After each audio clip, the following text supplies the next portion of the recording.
Hey guys, tonight we're stepping into a world where silence meant science, where the sound of leaves rustling outside a cloister wall could hold more meaning than a dozen royal decrees. You're wrapped in a wool robe, not very fashionable, but it keeps out the chill as you step barefoot across cold flagstone floors.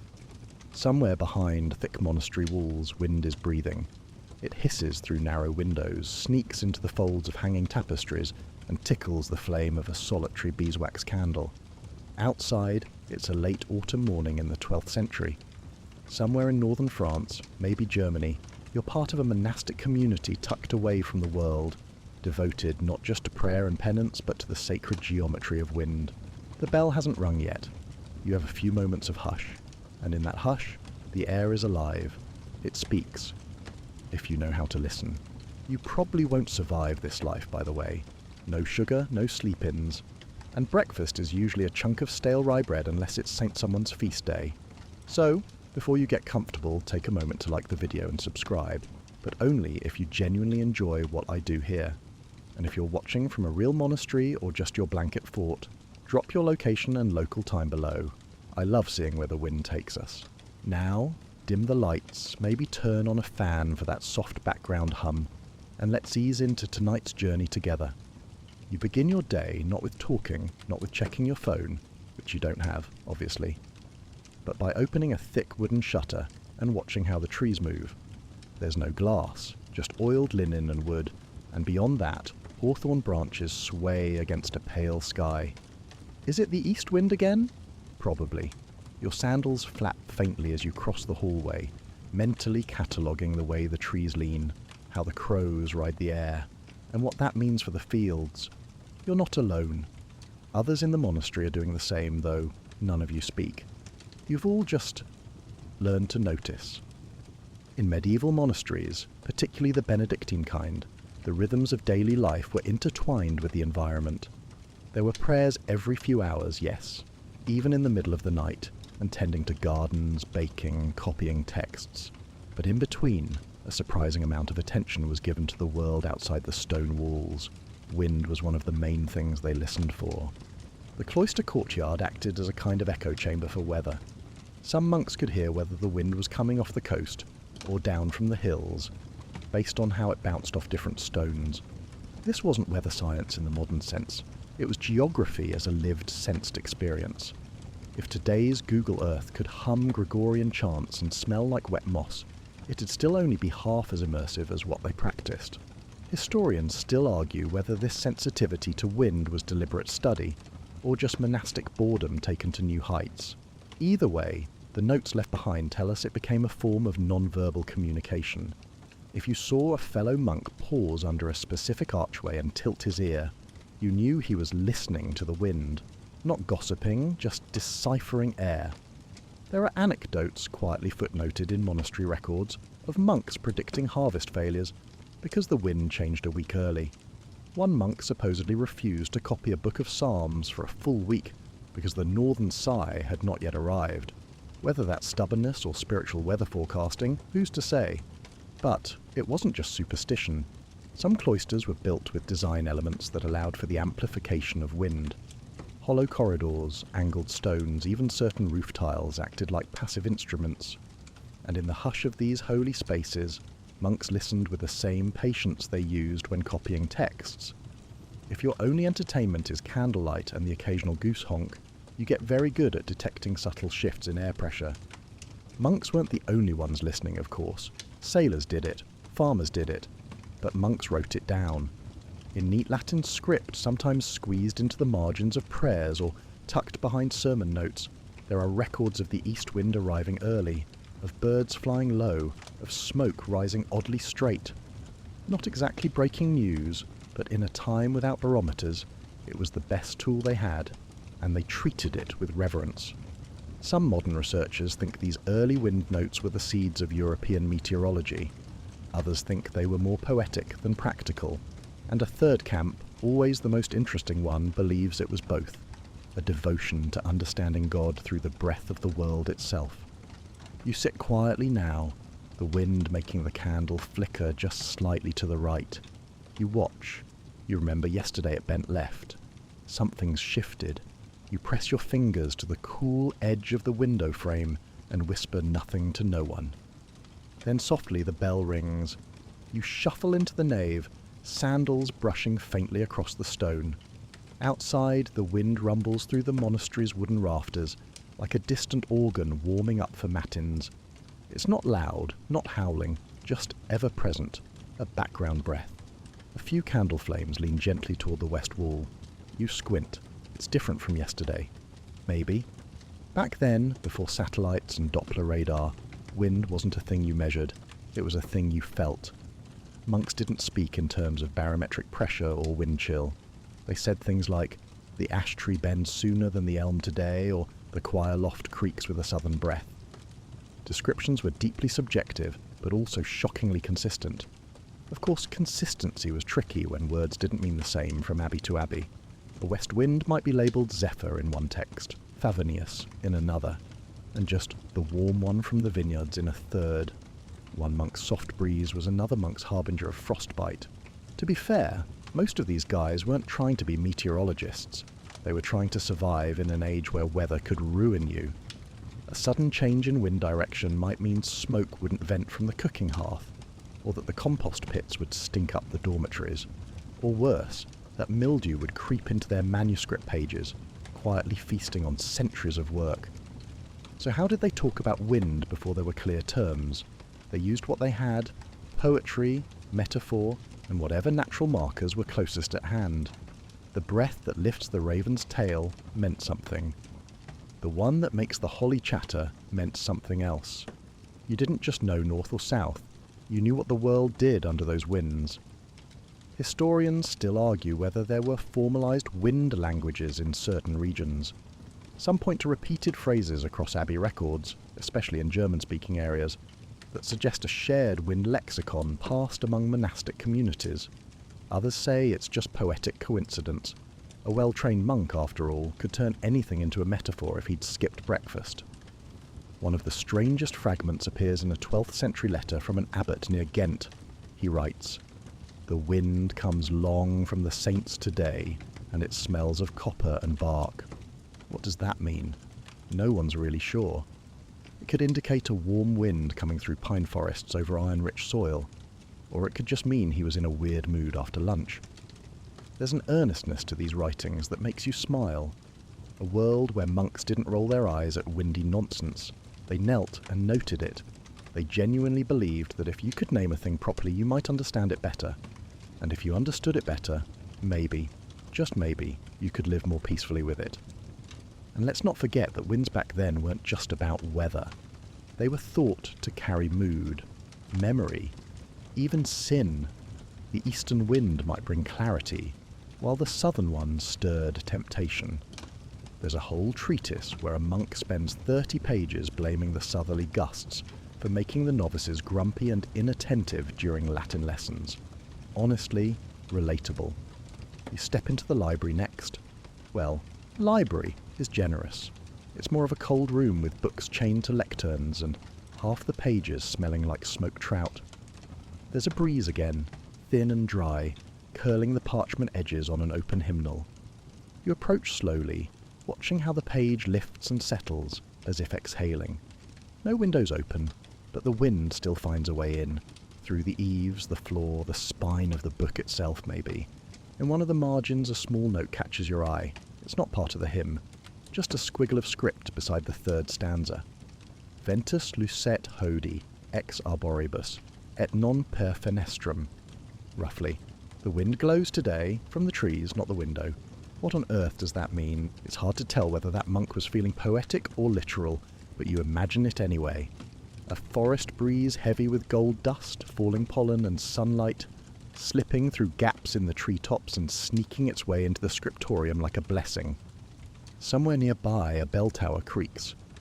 You start to realise how crucial this was. In a world lit by fire and guided by faith, where hunger could come with the frost and mould could end a monk's legacy, understanding the wind wasn't a hobby. It was survival with a spiritual edge. And sometimes survival meant really listening. You sit now in the cloister walk, your back resting against cold stone, robes gathered around your knees. The courtyard is quiet, save for a soft groan from a wooden beam above. You tilt your head. There it is again. The same moan you heard 2 days ago when the north wind pushed hard against the cloister roof. But today, it's gentler. This is the kind of breeze that carries chimney smoke sideways and makes the lavender lean like it's nodding off. Around you, other monks pass silently. No one talks. They haven't since before sunrise. That's the rule, the great silence from dusk until after morning prayers. And while it's designed for spiritual reflection, you've noticed something else. Silence makes you hear everything more clearly. In the stillness, the wind becomes a teacher. You learn to tell dry wind from damp by the feel on your cheeks. You hear it sift through different herbs in the garden. Basil sounds papery, thyme more like a whisper. You track which walls whistle on which days, and where the tiles tap faintly on colder mornings. One monk, you think he's from Aragon but no one's entirely sure, swears he can tell when a wind's coming from the monastery's east chapel because it tastes faintly of beeswax and limestone. You can't argue. The man can smell scripture ink from 5 paces away. Historians still debate whether monastic silence led to better weather documentation or whether that's just a lovely side effect. Some suggest monks deprived of idle chatter filled their heads with mental maps of environmental patterns instead. Others think the vow of silence simply forced them to notice what most folks would miss, like how a change in wind direction always made the fountain trickle differently. You start to notice these things too, that if the wind comes from the northeast, Brother Ivo's robe flaps louder against his sandals, that if it's from the south, the bells in the far steeple sound muddier, as if padded by distant warmth. It's subtle, but it's there. One of the strange discoveries from old monastic journals involves dreams. Apparently monks who slept near east-facing windows wrote more frequently about visions of light, fire, and movement. Meanwhile, those with west-facing cells described fog, weight, and silence. A fringe theory, probably nonsense but charming nonetheless, proposes that monks believed wind could sneak into their sleep, like a ghost tiptoeing across their minds. And then there are the wind cues that are frankly weird, like the one abbot in Ireland who believed that a certain squeaking door hinge was a sign to fast an extra day, or a scribbled note from a Bavarian monastery. The mice did not squeak this morning. The wind must be watching. Interpret that however you like. In this cloister, though, you start to see how silence and wind formed a kind of unspoken partnership. The less you say, the more you hear. The more you hear, the more you understand what most people ignore. And when you strip away noise, wind becomes language, one that only the patient and the still can speak. Not everything is poetic, of course. Sometimes the wind is just cold, sometimes it blows soot into the bread oven, and ruins a week's work. But even then, the monks rarely curse it. Instead, they write little prayers or notes in the margins of books. The wind tried us today, we failed kindly. You don't know it yet, but years from now, a novice will study your notes, confused and delighted by your observation that the courtyard feels slightly tilted today. Wind from the cathedral roof? He'll never quite decode what you meant. He'll probably imagine some sort of architectural miracle. But really, it was just your way of saying, the air moved differently, and you were paying attention. And really, that's all these monks ever did. They paid attention. They gave names and character to something invisible, untouchable, ungraspable. They made maps out of murmurs, charts from rustles, theology from breeze. You sit a little longer, letting the silence wrap you like a blanket. The wind hums gently through the cloister again. A candle trembles on the windowsill and flares ever so slightly. You smile. The day has begun. You step out into the herb garden just as the wind picks up again, nudging the rosemary and sage like a cautious visitor. It's warmer now, with a scent of wet earth rising from the soil and a faint dustiness that clings to your robe. You know this wind. It's the same one that arrived last year right before the pears ripened all at once. Around here, wind isn't just weather, it's mood. More specifically, divine mood. In your cloister, and many others across Europe in the 12th century, wind was seen as a kind of spiritual barometer, a message from God, disguised in swirls and sighs. If the breeze came gently from the east during morning prayer, it meant grace was near. If it blasted through the southern arch after vespers, well, best not to wander the halls alone. Not all abbots agreed on this, of course. Historians still argue whether monastic interpretations of wind were uniform across Christendom, or if some of them just made it up as they went. One school of thought insisted the east wind meant renewal, rebirth, angelic messages. Another believed it carried temptation, since it often brought warm air. And let's be honest, warmth in a draughty stone abbey feels suspiciously sinful. Your own abbot once stood in the cloister garden during a thunderstorm and declared very confidently, "The Lord is sneezing today." Nobody laughed, but you all sort of nodded, because honestly, that's exactly what it felt like. Wind dictated more than just theology. It scheduled life.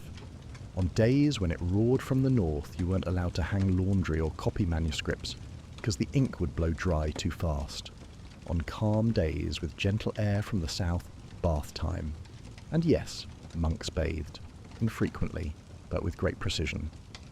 According to one ancient record, an abbey near Marseille delayed its entire bathing schedule for 3 days because the wind had not yet spoken favourably. Even feast days were adjusted in small ways depending on the wind. If a stiff breeze came from the west, suggesting travellers might be delayed, the kitchen held back on baking bread until they were sure guests would arrive. It wasn't superstition, it was logistics with a touch of holy flair. One particularly poetic entry in a surviving codex from an abbey in Belgium reads, "The wind from the orchard is full of questions today. We answer with fasting." Whether they were fasting because the wind seemed strange, or because they simply didn't feel like cooking is unclear, but you respect the energy. There's also the curious tradition of wind prayers. Short, specific invocations monks would whisper under their breath if they noticed a shift in the air. One popular example went something like, "Breathe as you must, but carry peace in your mouth." A lovely sentiment, unless you were saying it while being pelted by hailstones, in which case it took on a slightly more sarcastic tone. In your own time here, you've come to associate certain moods with certain winds. The one that ruffles the wheat and hums low against the wall tends to make you thoughtful. The sharper one that slices between the bell tower bricks puts you on edge. And then there's the rare wind that smells faintly of parchment and smoke, as if someone is telling stories just beyond your hearing. One older monk once told you the wind isn't a message from God. It is God, just one aspect of him, moving freely where eyes can't go. You were too afraid to ask questions, but the thought stuck with you. You wonder if that's why so many of the Psalms mention wind, not just as a metaphor, but as a literal force that carried power, change and divine mood from one valley to the next. That same monk also refused to walk through doorways if the wind was coming directly at him, claiming it was rude to interrupt. He might have had heat stroke, but still, it's a strangely polite idea. Not every monastery took this wind business seriously. Some abbeys, especially those in urban areas, barely mentioned it. Too many chimneys, too many people, too much bustle. But out here, in the silence and stone, the wind has room to speak. You run your hand gently across the tops of the garden herbs. They sway slightly under your touch, but mostly under the breeze. You try to guess where it's from. Hills? Coast? A passing saint's sigh? Doesn't really matter. You bow your head slightly. The wind moves past you, and you feel seen. You return to the scriptorium, that quiet chamber of ink-stained wood and dim morning light, where pages flutter like tired wings, and the air smells faintly of lambskin wax and breath held too long. A few monks are already seated, their heads bent in a harmony of stillness. No one speaks, of course. The only noise is the scratch of quills and the soft huff of wind that seeps in through narrow arrow-slit windows. You settle onto your stool beside the high table. Before you is a volume of psalms, unfinished, its pages waiting for you like a slow conversation paused mid-thought. You dip your quill. You start writing, and then you stop. The wind, it's brushing the page, just lightly enough to raise the corners of the parchment. Not enough to ruin your work, yet, but enough to catch your attention. You set your quill down and watch. The way the page lifts and settles.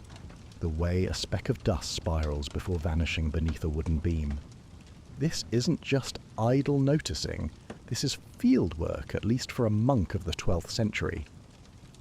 Because in places like this, where scientific instruments didn't exist, and the world was explained as much through symbols as through sight, wind patterns were sometimes studied right here, on the margins of holy texts. You flip through older volumes on the table. There, on the edge of Psalm 33, a tiny note, not in decorative red or royal blue, just plain brown ink crammed along the outer margin, wind from east today, steady, moved candle twice. These notes are everywhere, on the sides of Gospels, on pages of philosophy, even in hymnals. Some are simple weather diaries. West, dry, bees absent. Others are poetic. Wind laughed today, chimney echoed. Historians still argue whether these marginal notes were meant for study, or simply reflections of a mind stretched too thin from hours of copying Latin verse. But the frequency, the consistency, they suggest something more deliberate, a quiet kind of data collection hidden inside sacred texts. There's one book in the Abbey, an old gospel, thick with ware and candle soot, that's nearly a windlog disguised as scripture. Between verses of Matthew, one monk from decades ago wrote daily wind entries for an entire year.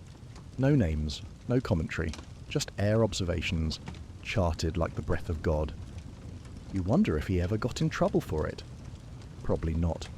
In most cloisters, scribes had some leeway in the margins, as long as they didn't draw rude pictures or accidentally turn the Virgin Mary into a bear, which happened once, allegedly. Some monasteries even encouraged these additions, not because they were scientific necessarily, but because they were personal, reflective. They showed the scribe was attentive to the world around him, even if that world was mostly clouds and occasional goose honks. You pause again. There's a breeze coming through the small circular window above the lectern.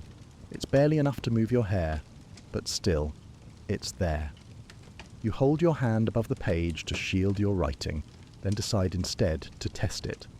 You tear a tiny strip from a scrap of parchment and release it. It dances briefly, then lands halfway across the table, pointing north by northwest. Not very scientific. But then again, neither was anything back then. And yet, somehow, it worked. Some monasteries kept collections of these notes, tiny booklets called brevia or observaciones, filled with scribbles about wind direction, animal behaviour, even how different types of ink responded to humidity. You've seen one of these. The pages were curled like dried leaves, the ink smudged with years of turning, but the patterns inside, repetitions, symbols, cycles, spoke of minds trying to impose meaning on an invisible world. In one surviving example from England, a monk named Petrus wrote, "Flame bends west at matins for 3 days straight. Honey stores untouched. Storm expected." 3 days later, he adds, "Storm came.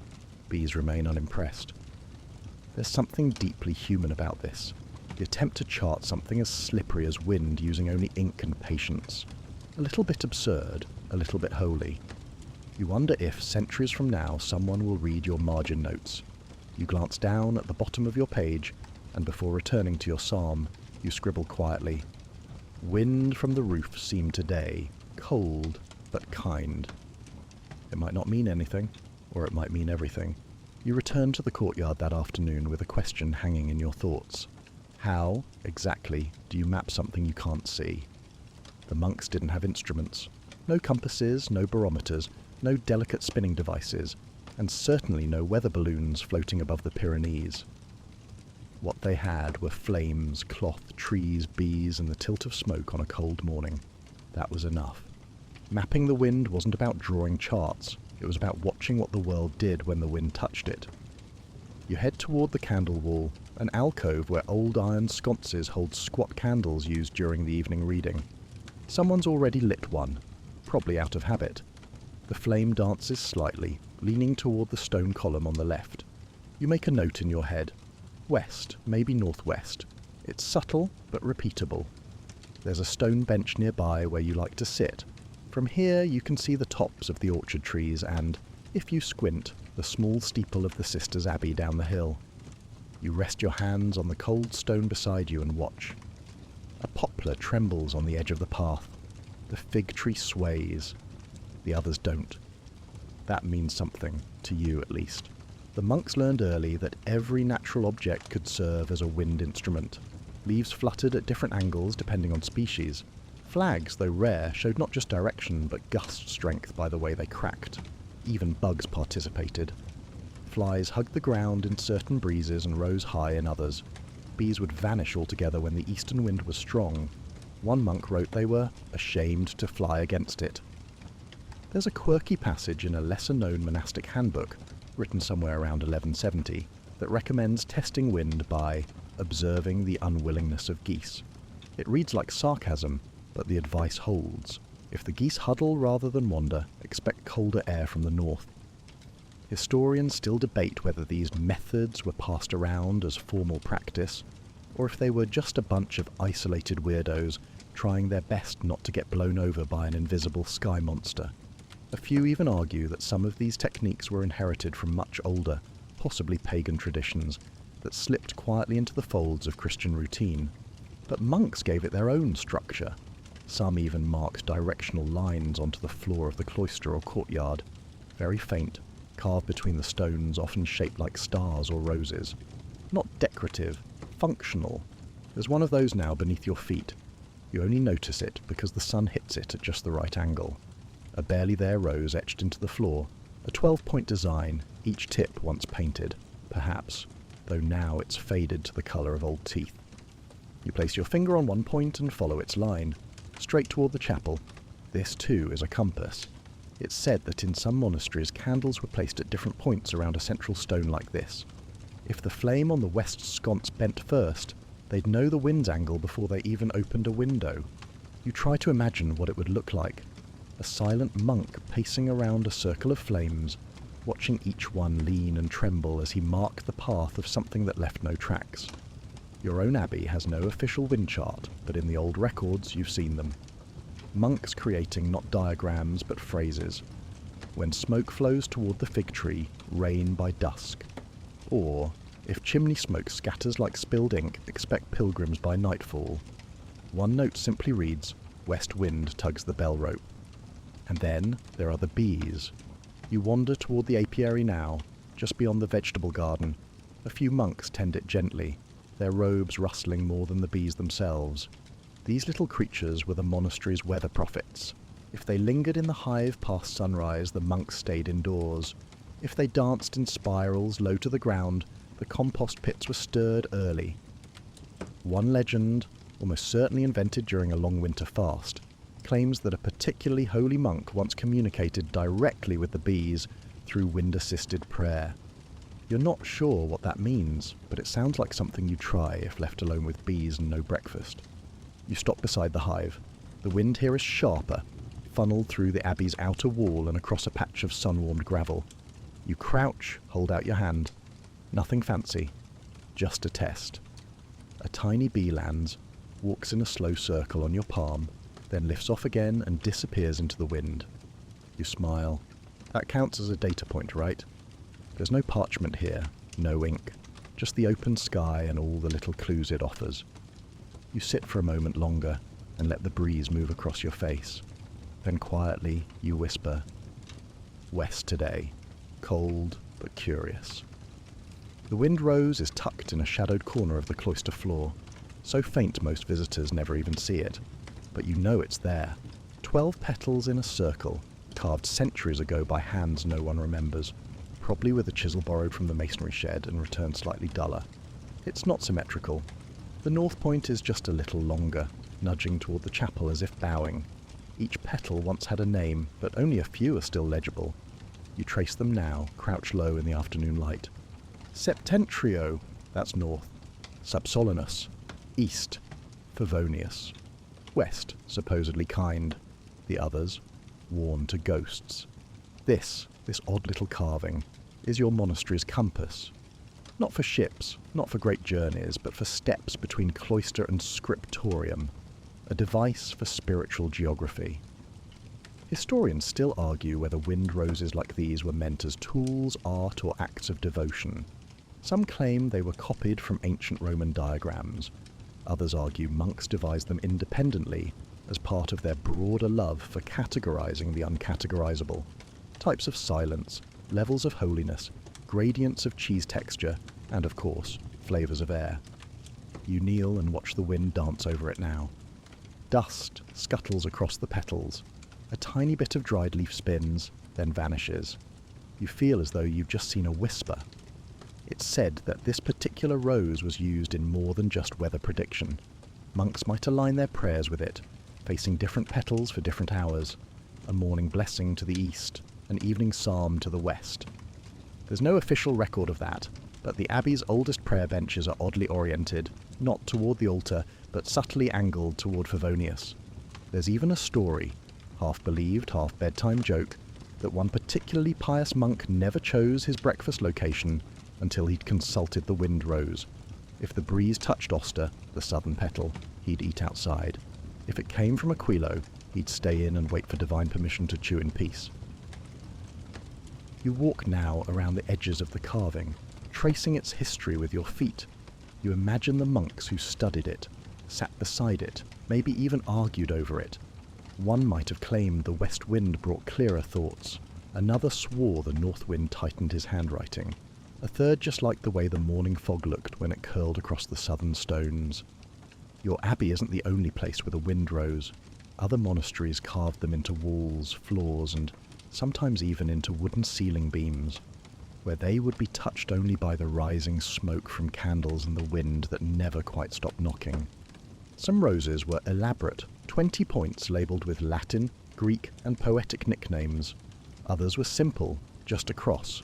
A few were incorporated into labyrinths, so that wandering monks could meditate on direction and disorientation at the same time. There's a lovely piece of marginalia in a weathered German psalter.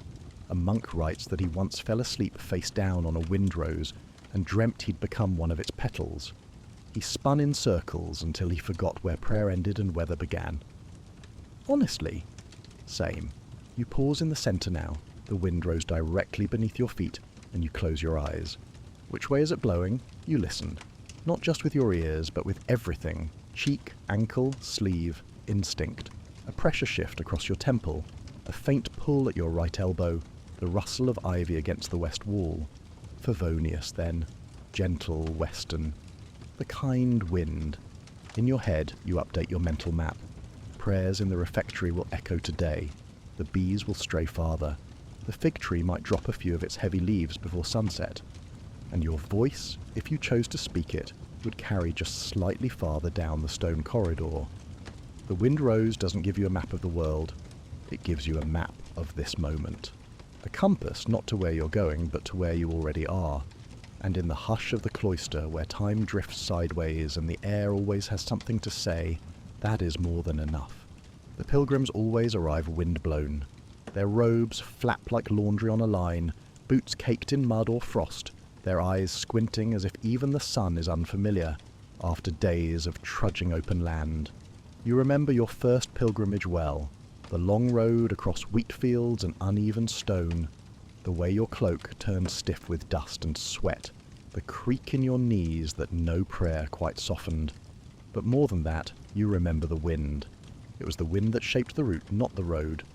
See, when maps were crude and compasses rare, travellers leaned on more intuitive guides, sunlight, tree bends, animal tracks, and most importantly, prevailing winds. Monks in the 12th century who ventured beyond monastery walls quickly learned to read the language of the air, and those who stayed within still charted how the wind moved people. You pass one now, a pilgrim limping through the archway, muttering thanks to the Virgin, and to a breeze that didn't knock him into a ravine. His staff is marked with charcoal notches. You recognise them. East, northeast, south. He's been mapping wind direction as he walked. Primitive, yes. But it works. Some abbeys kept wind logs not just for weather watching, but to advise travellers.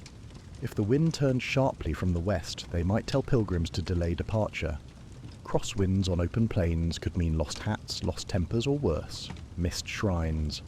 There's a faded fresco in the guest chapel that shows the pilgrim winds, a series of angels blowing from cardinal directions, each one labelled with scrolls. The soft wind from Spain, the salt wind from Brittany, the dry breath from the mountains. Not exactly GPS, but you'd be surprised how accurate it is. Historians still debate whether these representations were rooted in local observation or just a charming attempt to personify weather. Either way, the information was passed along, quietly, often in songs. One of the older monks here still hums a traveller's melody. If the west wind howls, wait for morning. If the south wind sings, move in mourning. If the north is still, sleep where you are. And if east arrives, follow the star. Not exactly billboard chart material, but catchy enough when your life depends on direction. You sit by the cloister gate now, watching as the latest group of pilgrims removes their shoes and lines them up carefully on the low bench. The wind tugs at their cloaks. One younger traveller points upward and says, almost reverently, "It pushed us the whole way." No one questions it, because everyone here knows that some roads are paved by wind alone. Even inside the monastery, wind affected foot traffic. A passage from an old rulebook notes, "Avoid the south corridor when the west wind runs. It confuses the senses and dulls the tongue." You assume it's a poetic way of saying, the echoes get weird, but there's something more to it. On strong wind days, monks simply avoided certain hallways. Not out of fear, but because the wind changed how those spaces felt, and they honoured that. You yourself have taken the long way around the refectory more than once, just because the wind made the other hall sound like it was breathing. Back to the pilgrims. Your monastery's wind records show that over decades arrival dates shifted with the seasons, but also with air patterns. When the wind came early from the west, the spring pilgrims were late. When it stalled, they came early. One monk tried to chart this with pinholes on parchment, poking holes in little star patterns each year, noting, here they came, here they didn't. Some of those stars align across the years, a constellation of dusty sandals and aching feet, traced by nothing more than the breath of the earth. There's one path leading away from the monastery that pilgrims call the Whistling Stretch. It's just a narrow lane flanked by tall grasses, but the wind funnels through it like a flute. Some believe it sings if your pilgrimage is sincere. Others believe it sings regardless, and that's more comforting. You've stood there yourself. You've heard it. It did not ask questions, but it just sang. You're walking the upper gallery now, where the wind rattles just a bit more than it should. This is where the abbey's windows are smallest and narrowest, slitted like the eyes of someone forever suspicious. The stones up here are colder too, as if they've absorbed centuries of draught and decided to stop resisting. You pause by one of the small windows and press your palm against the frame. The breeze pushes through like a whisper with sharp elbows. Some monks say the wind is neutral, a passive, ambient thing. Others, especially the older ones, claim it's got moods. Not just warmth or chill, but intentions. The west wind invites. The north one scolds. The east, they say, is a test. The south? That's where things get strange. And that's what today's wind is. Southerly. It hums against the walls in long, lazy notes. It smells a little like wet leaves and something faintly sweet. You've learned to trust that smell. It usually means someone's going to get in trouble. In some monasteries, especially the more mystically inclined ones, southern winds were viewed as provocative. Not evil, not cursed, just a bit too warm, too free, too suggestive. There's a passage in a sermon from an abbot in Tuscany where he warns, "The southern wind stirs both the linen and the soul. Make of that what you will." Historians still argue whether these moral overtones were unique to certain regions, or if all monasteries quietly agreed that the warm breeze was a little too flirty for comfort. Some believe these beliefs were imported from earlier traditions, Greek, Roman, or even pre-Christian ones, that saw wind as emotional in nature. Others argue monks just needed a scapegoat when someone daydreamed too hard during evening prayer. At your abbey, the southern wind is treated with respectful suspicion. If it blows strong through the south-facing cloister, the choir is moved indoors. If it knocks over a candle, it's said to be making mischief. One monk once claimed that every time he felt a south wind during Lent, he remembered pastry with unnatural clarity. He was assigned to copy Job in full by hand as penance. Today, the wind has been stirring the ivy on the south wall since morning. You've seen 3 novices fidget during prayers already. One dropped his hymn book and swore under his breath. Unwise. Another accidentally called a deacon mother. Technically not heretical, but not ideal either. And so the abbot has quietly adjusted the day's schedule. A longer pause after lauds, a silent meditation instead of a reading after sext, a few extra chores in the cold cellar. Not punishment, just a way to cool the mood. You remember once finding an old notebook in the scriptorium's storage, a private journal bound in goat hide, almost certainly not part of the formal archive. Inside were 3 pages labelled simply Wind and Sin. The notes were vague, but expressive. When the wind is from the south, the mind leans, the will wobbles, the tongue warms. Avoid decisions, avoid mirrors, do not linger near bees. Good advice, honestly. There's even an architectural response to this way of thinking. Some monasteries deliberately positioned the lavatorium, the hand-washing area, on the southern end of the cloister. Not for sunlight, as you might expect, but because washing there was seen as symbolic purification, especially on warm wind days. You walk there now, letting your fingers trail along the cool edge of the stone basin. A small copper spout drips softly. The air smells fresher here, despite the wind, or maybe because of it. Sometimes the monks joke that the southern breeze brings too much spring for winter hearts. It's not fear exactly. No one thinks the wind itself is wicked. It's more like temptation on wings. Something about its softness, its unpredictability, makes it easier to drift, to forget, to hum when silence is required. You smile because you've been humming for half an hour. And you're not the only one. The sky darkens earlier than expected. You glance upward and see the clouds moving in an oddly orderly fashion. Long rows evenly spaced, like monks filing into vespers. A sure sign of shifting pressure. The wind has changed, and not subtly. You're in the garden when it hits, the sudden hush before a storm. Everything holds its breath. The birds, the bees, even the laundry on the line seems to sag with anticipation. And then, like a door creaking open in the sky, the wind arrives. Not playful, not poetic. This one growls. It barrels through the archways and around the bell tower, knocking loose a single chime. The fig tree shudders. A shutter slams upstairs, even though no one remembers opening it. The storm is near, and everyone knows it, not because they saw it, but because they smelled it. Monks, by necessity, were experts in atmospheric scent. That sharpness in the air? Ozone. The hint of cold iron? Rain from the north. The sudden scent of crushed ivy or churned mud. Storms moving low and fast. Many monks believed this wasn't just chemistry, it was omen. There's a documented case from a French abbey where a monk smelled wet sheep and iron, dropped his scroll mid-sentence, and sprinted outside to bring in the cloister's geese. Moments later, lightning struck the chapel roof. The geese were unharmed. The monk was celebrated as something between a prophet and a poultry saver. You dash inside just as the rain begins to spit. In the stairwell, another monk is already lighting the hallway lanterns, squinting at each flame to see how it bends. If it flickers too much, the glass needs turning. If it goes out entirely, the hallway is closed until the wind apologizes. Storms in the 12th century weren't just inconvenient, they were personal. Without solid insulation, a heavy wind could blow soot into the dormitories, rip tiles off the roof, or flood the garden paths. More than once, an entire day's parchment, painstakingly copied, had been ruined by a rogue gust and a broken window. Some abbeys had emergency wind protocols. Yours is no different. You join a few others near the eastern arcade to help roll up tapestries and close off lower passages. One monk is already tying the bell rope to a hook. When the wind hits hard, it sometimes rings on its own, sending false signals through the halls. Historians still argue whether the monk's obsession with wind was born from practical necessity or deeper superstition.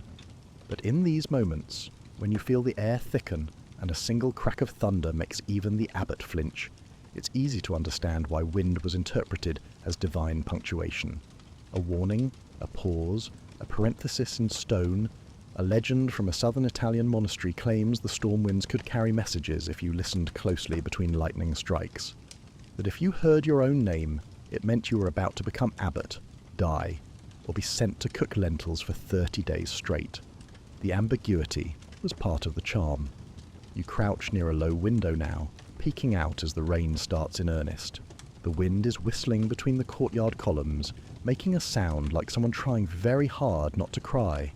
It's both eerie and oddly beautiful. One of the more artistic monks, Brother Amory, who carves saints' eyebrows with suspicious passion, once told you that storms are just God trying to write a fast letter. You're still not sure what that means, but during moments like this it feels right. There's a small shrine in the east wing of the cloister, barely noticed most days. Just a wooden icon and a few candle stubs. But today, someone's lit all 3 tapers. You know why. When storms arrive like this, some monks pray to Saint Medard, protector from bad weather. Others just huddle by the hearth and hope the wind doesn't carry away their laundry. You do neither. You stay here, watching, listening. Because in the monastery, storms are more than weather. They're punctuation marks in the Book of Wind. Sudden, bold, unpredictable. And even when they pass, they leave pages fluttering in their wake. The lightning comes close now. The next thunder cracks the air like a snapped staff. And somewhere above, the bell rope jumps, then settles again. The wind doesn't howl. It sighs. Long, tired, necessary. You stay very still and let it pass. After the storm, the air changes, not just in temperature or dampness, but in weight. Everything feels slightly rearranged, as though the monastery has been tilted and gently shaken, then placed carefully back down. The wind is slower now, less urgent, more musical. It drifts in the corridors, tugging lazily at curtain hems and making the chapel's rafters hum like a low organ note that's been held a beat too long. You're in the sanctuary when you hear it, the first note of the evening chant. It's soft, deliberate, and perfectly timed with a breeze that curls through the north windows. The sound carries across the room, shaped by stone and shaped by wind, until it reaches you like a warm whisper wrapped in linen. You're not imagining it. Gregorian chant was designed for this. Many monasteries, particularly those built in the Romanesque style, were intentionally constructed with acoustics in mind. And wind, though never fully controllable, was a crucial factor. Some abbeys aligned their choirs to catch the prevailing breezes, letting the airflow guide the sound instead of fight it. You hum along gently, not quite loud enough to join, but just enough to feel the resonance in your chest. The wind moves again, a little stronger now, and the next phrase of the chant arrives at your ears as though escorted by air itself. Historians still debate whether monks truly composed their chants with wind in mind, or simply adapted to the architectural serendipity of drafty churches.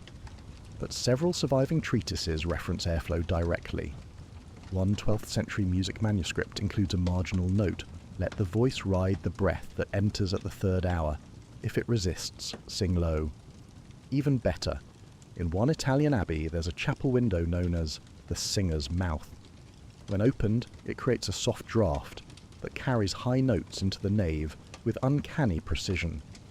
The window has its own schedule, opened on clear days, closed during storms, and always cracked just slightly during Pentecost, so that the Holy Spirit may enter and not feel rushed.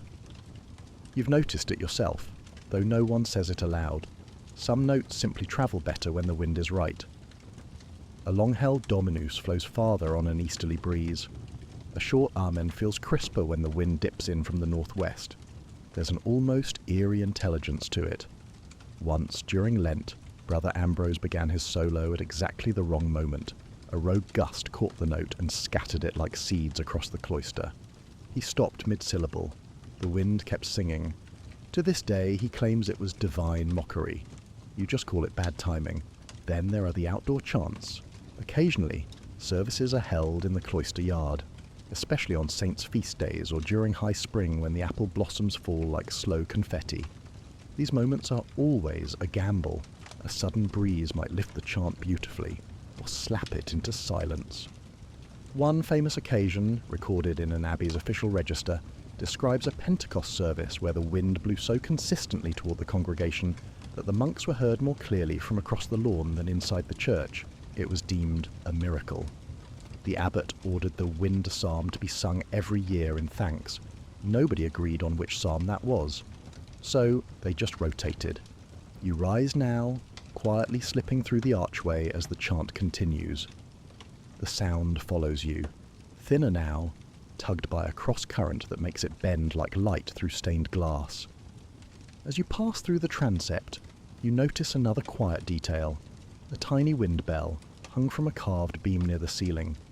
It's not a call to prayer. It's a test. If the bell rings gently, it means the space is properly tuned, ready for sound to travel clearly. If it doesn't move, the room is still, and if it thrashes wildly, the monks know not to bother singing. The air's too confused. Tonight it sways, not wildly, not still, just enough. You pause, close your eyes, and listen. The chant has reached the final phrase, a long note, held perfectly. The wind carries it across the stones. It reaches your ear like a promise that's been kept. And then silence. There's something in the way the wind moves tonight. Less like air and more like a whisper with errands to run. You're in the cloister again, hands wrapped around a ceramic mug of weak cider, the kind monks brew when they're not sure if they're celebrating something or just avoiding water. The sky is velvet dark, the stars still shy. And the wind, it's busy.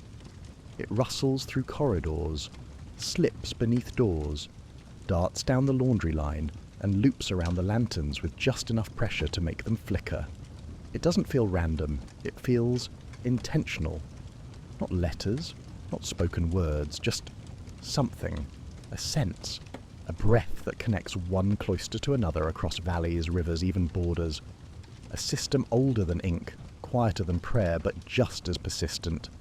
There's a monastery 2 ridges away. You've never been, but the abbot mentions them occasionally, usually in tones reserved for distant cousins or troublesome saints. According to legend, both abbeys were founded by the same wandering monk who chased a comet until he ran out of shoes. He's buried somewhere near the apiary, allegedly, though nobody wants to dig too deep in case he's still wandering. It's said that in the early years, before paths were cleared or bridges built, the 2 monasteries communicated entirely through wind. A bell rung just once in the morning, a flag raised for 20 heartbeats, a long chant begun at exactly noon. And then they'd wait, because if the wind was right, the sound would travel. If it wasn't, they'd try again tomorrow. Historians still argue whether this was just myth or if the monks actually constructed some sort of primitive wind code system. One obscure manuscript hints at it, a sequence of single-word prayers said into the wind, Pax, Lumen, Gratia. One monk would whisper, the other would listen. If a breeze carried the word, they would repeat it aloud. Not a conversation exactly, but a confirmation. We're still here. We still hear you. You walk now to the northern wall, where the wind likes to gather itself before slipping downhill. There's a carved stone ledge here that some believe was once used as a kind of altar, not for offerings, but for sending. You've tried it yourself once or twice, whispered a phrase into the breeze just to see what would happen. Tonight, you whisper again, Benedicite. The word leaves your lips and is gone before it fully forms. You like to imagine it slides down the valley, skipping over frost-tipped grass, coasting along tree branches, dipping low into sleeping villages before rising again. Maybe, just maybe, it brushes past the ear of a dozing monk 2 ridges away. Maybe he stirs, smiles, says it back. The idea of wind as messenger wasn't always abstract. Some monks believed the wind could carry more tangible signs. Smells, sounds, memories. There's a story from the Rhineland about a monastery that always smelled faintly of cinnamon and ash when their sister abbey was celebrating a feast. The monks believed the scent was a blessing sent via breeze, or possibly just poorly controlled incense. Either way, it made them feel connected. There's another tale, likely apocryphal but charming nonetheless, of a message carved onto an oak leaf and released into the wind. The note read simply, Remember us. The leaf allegedly landed in another cloister's library window 2 days later, during morning prayer. No one questions the validity of the story, mostly because no one wants to ruin it. You sit now beside a low pillar, cloak pulled tight around your shoulders. The wind is cooler here, but steady. Above you, the bell rope sways slightly, though no bell rings. Far in the distance, you hear nothing, or maybe something. A note, a whistle, or just your own heartbeat syncing with the hush. Whatever it is, it doesn't matter. Because in this moment, surrounded by stone and stillness and night air that seems to know too much, you believe, truly believe, that wind can carry meaning. That across hills and rivers, someone else might be listening too. And that is enough. You wake to a soft breeze tugging at the curtain beside your cot.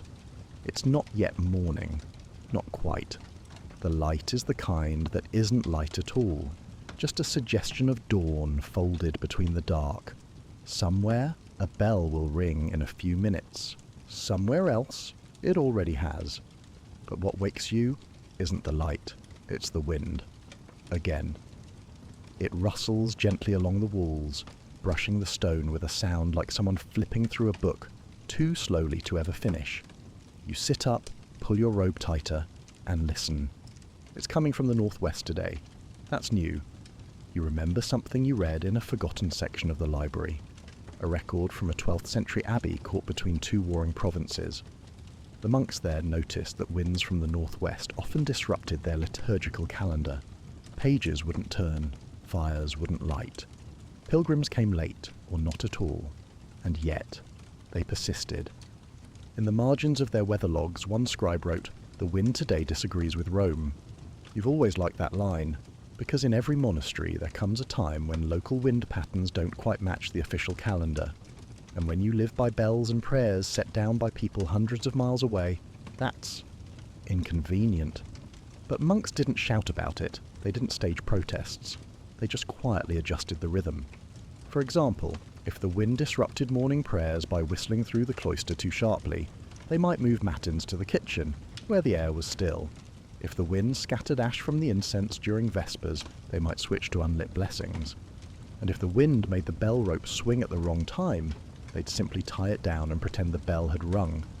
Some abbots got in trouble for this, others didn't. It depended on whether Rome was listening that week. Historians still debate whether these adaptations were acts of gentle rebellion or just practical adjustments, but the documents are there, entries like "prayers said in pantry today," "wind made choir impossible," or "gospel delayed," "candle refused to behave," or, your personal favourite, "wind entered the chapel before us.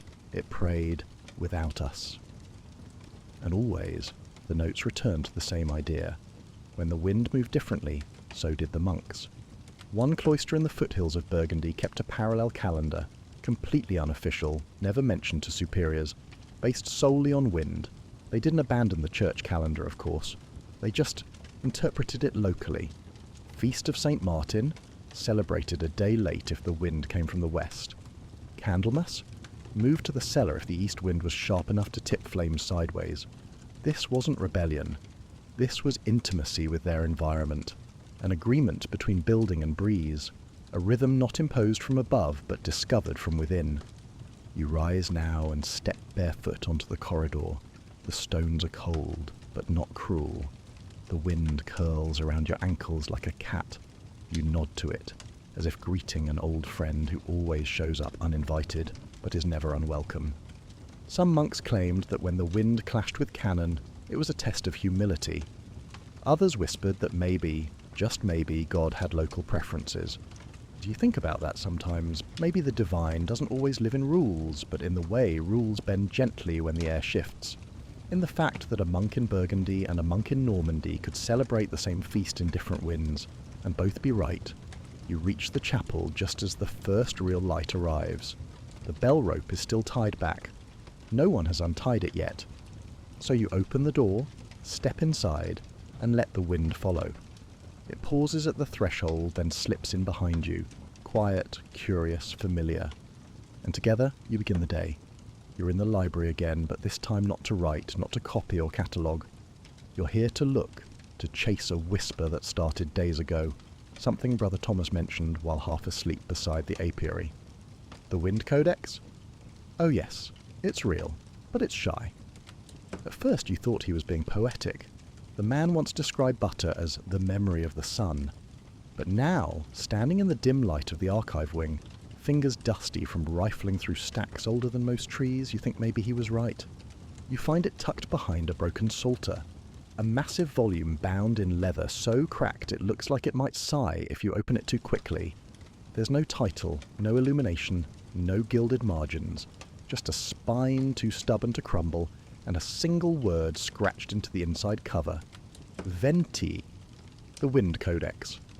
You open it slowly. The pages are thick, uneven, and each one groans softly, as if remembering how long it's waited. And what's inside is not what you expect. It's not a guide, not a calendar, not even a chart. It's a meditation. Page after page, monks have filled it with observations, poetry, arguments, and the occasional ink sketch of startled bees. Some entries are deeply precise. 3rd day of Lent. West wind returned. Bees absent. Candle bent 5 degrees. Others verge on riddle. The north speaks, but the leaves lie. One passage stands out immediately, written in a careful but tired hand. Today I sat in the cloister and did nothing. The wind did everything. You stop, reread it, and exhale. Historians still argue whether this codex was ever meant to be official. Some claim it's a compilation of fragments pulled from the margins of other books. Others insist it was a secret project, compiled over decades by monks who believed the wind deserved its own scripture.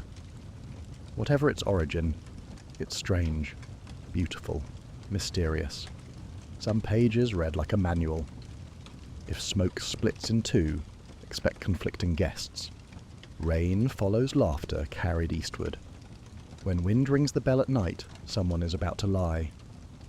Other pages are sketches, diagrams of wind roses, cloister floor plans annotated with arrows and swirling lines. One even attempts to graph a chant's travel pattern across the nave during a storm, complete with little stick figures of monks, several of whom appear to be losing their hoods. You flip further and find a section labelled The Winds That Never Came. It lists days when the expected breeze did not arrive, entire entries dedicated to absences. One simply reads, Silence today. Stillness carried weight. You're beginning to understand what Brother Thomas meant. This isn't a book you read, it's a book you feel. A book that reveals itself like the wind, sometimes in gusts, sometimes in murmurs, and sometimes not at all. There's an entire chapter, though chapter feels generous, composed entirely of short phrases arranged like a litany. West before thunder. South in regret. North when news arrives. East when no one listens. You trace your fingers down the list. Each line is vague yet specific, like déjà vu for things you haven't experienced yet. There's even a bit of monkish mischief. One entry includes a full recipe for barley porridge hidden between 2 very serious wind reports. Another simply says, The wind took my notes. I suspect Brother Ivo. You close the book gently. It feels like interrupting someone mid-thought. The Wind Codex isn't a revelation. It's a mirror, a diary, a conversation with air that's been going on for centuries.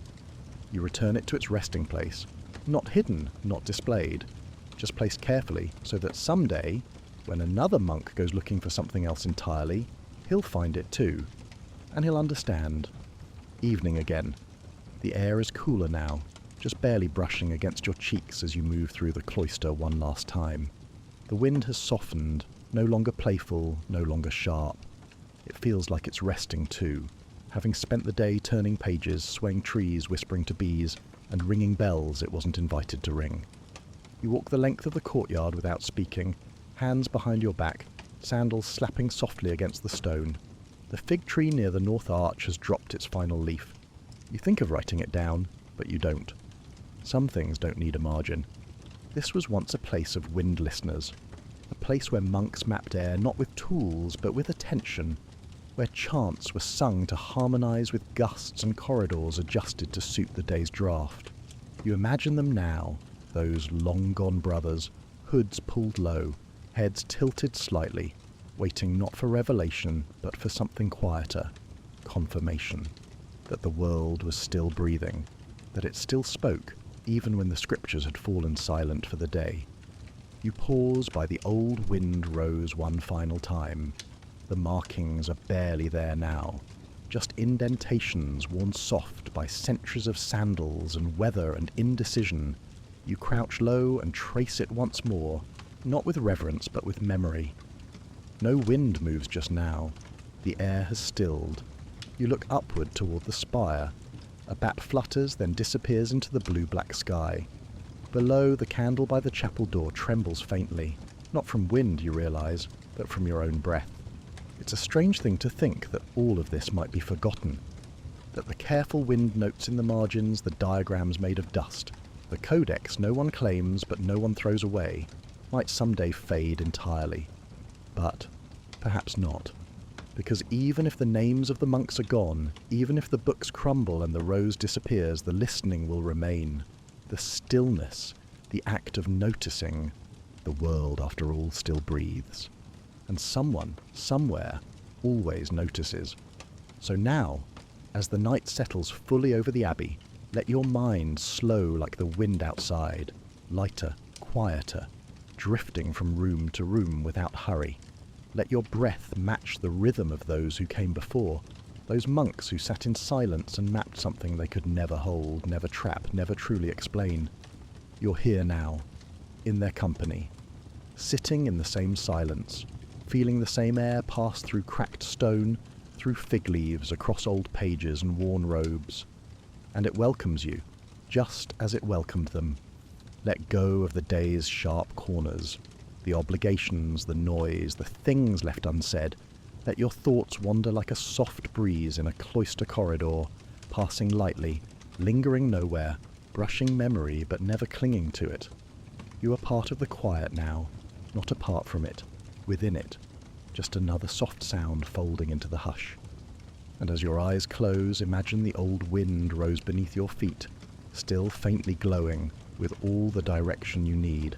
12 faded petals pointing nowhere in particular, and yet somehow to exactly where you are. No need to move, no need to wonder. The wind knows where you are, and it's enough. Sweet dreams.